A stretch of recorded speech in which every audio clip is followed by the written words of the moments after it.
Hello বন্ধুরা, চলো দেখো আজ আমি কি বানাচ্ছি। মানে আজকে না, এটা সরি কালকে বানিয়েছিলাম।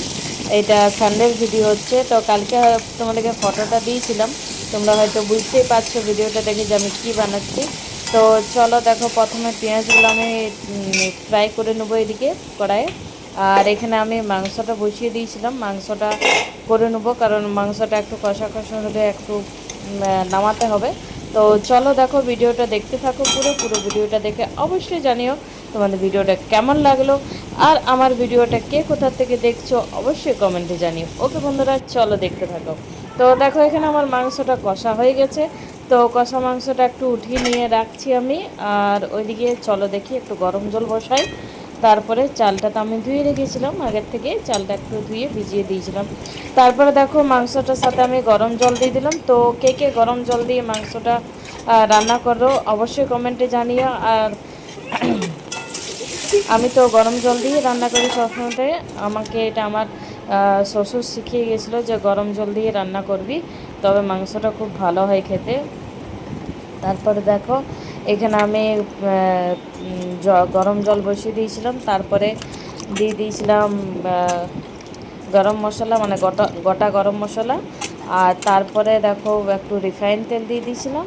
তারপরে চালগুলো দিয়ে একটু আন্দাজ মতো নুন দিয়ে দিলাম, কারণ আমি বানাচ্ছিলাম মাটন বিরিয়ানি। একটু মন হলো কালকে যে একটু বানাই মাটন বিরিয়ানি বাড়িতেই।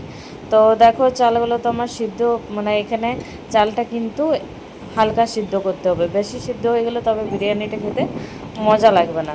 তো চলো দেখো, এখানে চালটা হালকা সিদ্ধ হয়ে গিয়েছিলো। তো এখানে আমি ছেঁকে নিলাম চালটা একদম পুরো। এটা যে চালের জলটা আছে পুরো বাড়ি করে দিতে হবে। তো সেই জন্য আমি একটা বড় ইয়েতে ছেঁকে নিলাম। ছাকার পরে দেখো, এখানে আমি কড়াইটা আরেকবার বসিয়ে দিলাম, কড়াইতে একটু ঘি দিয়ে দিয়েছি। ঘি বা রিফাইন তেল তোমরা যেটা ইচ্ছে দিতে পারো। তারপরে দেখো, কষা মাংসটা রেখেছিলাম।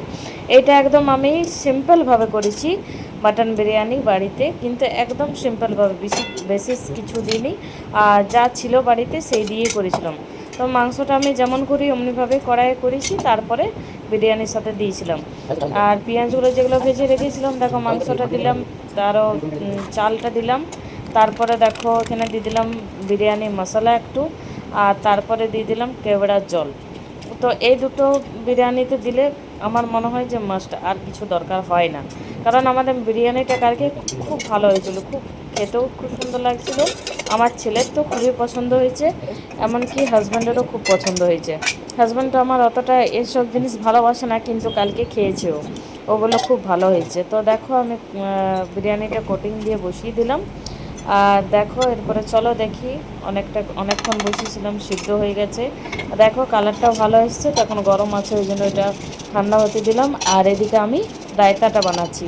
তো আমি শসা আর গাজর নিয়ে নিয়েছি, সেগুলো কাদ্দুকস করে নিচ্ছি। তারপরে কটা লঙ্কা কেটে নেব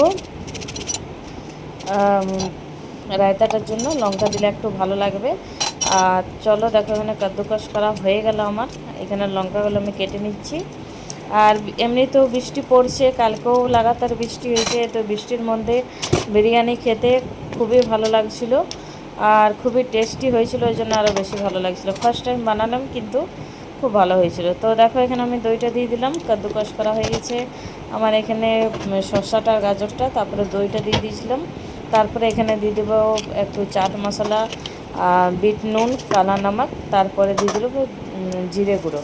তো জিরে গুঁড়োটা আমি বাড়িতে যেটা জিরে গুঁড়ো বানিয়ে রেখেছি সেটাই দিয়েছি। তারপরে দেখো, এগুলো আমি সব একসাথে মিক্স করে নেবো। মিক্স করার পর এটা একটু জল দিয়ে, একটু মোটা মোটা হয়ে গেছিলো, ওই জন্য জল দিয়ে একটু পাতলা করে নিলাম। কারণ রায়তা একটু পাতলা পাতলাই ভালো লাগে, বেশি গাঢ় রায়তাটা ভালো লাগে না কিন্তু। তো দেখো, ওখানে জল দিয়ে আমি রায়তাটা পাতলা করে নিচ্ছি। তারপরে ওখানে আমি বিরিয়ানিটা নামিয়ে ছেলেকে খেতে দিয়ে দিব। তো দেখো, এখানে কালারটা সেই এসছে কিন্তু সত্যি। তোমাদের দেখে কেমন লাগলো অবশ্যই কমেন্টে জানিও। আর ফার্স্ট টাইম বানালাম, সেজন্য মনে হচ্ছে একটু ভয় ভয় করছিলো কেমন হবে না হবে, কিন্তু যাই হোক খুবই ভালো হয়েছিল খেতে। আর একদম মানে ঘরের মতন বানিয়েছিলাম, কিচ্ছু বেশি দরকার হয়নি আমার, কিচ্ছু বেশি এটাতে দিও নি। কারণ ঘরে এইসব জিনিসগুলো সবারই রাখা থাকে, ম্যাক্সিমাম সবারই রাখা থাকে বাড়িতে। কারণ যাদের বাড়িতে ছোট বাচ্চা আছে, খাবো এটা খাবো সেটা খাবো করবেই বাচ্চারা। তো তো আমার মনে হয় সবার বাড়িতেই এই জিনিসগুলো রাখাই থাকে। তো অবশ্যই বানিয়ে খাও, অনেক ভালো লাগবে। আর মার্কেটের থেকে তো বেস্ট। আমি ভাবলাম, যেটা মনে হলো কালকে, যে মার্কেট থেকে এনে খাওয়ার থেকে বাড়িতে এরকমভাবে বানিয়ে খাওয়াটা খুবই ভালো। তারপর দেখো এখানে স্যালাড কেটে রেখেছিলাম, শসা আর টমেটো, আর ওখানে রায়তাটা দিয়ে দিলাম। এটা হলো ফাইনাল লুক। তোমাদের কেমন লাগলো অবশ্যই কমেন্টে জানিও। Bye bye.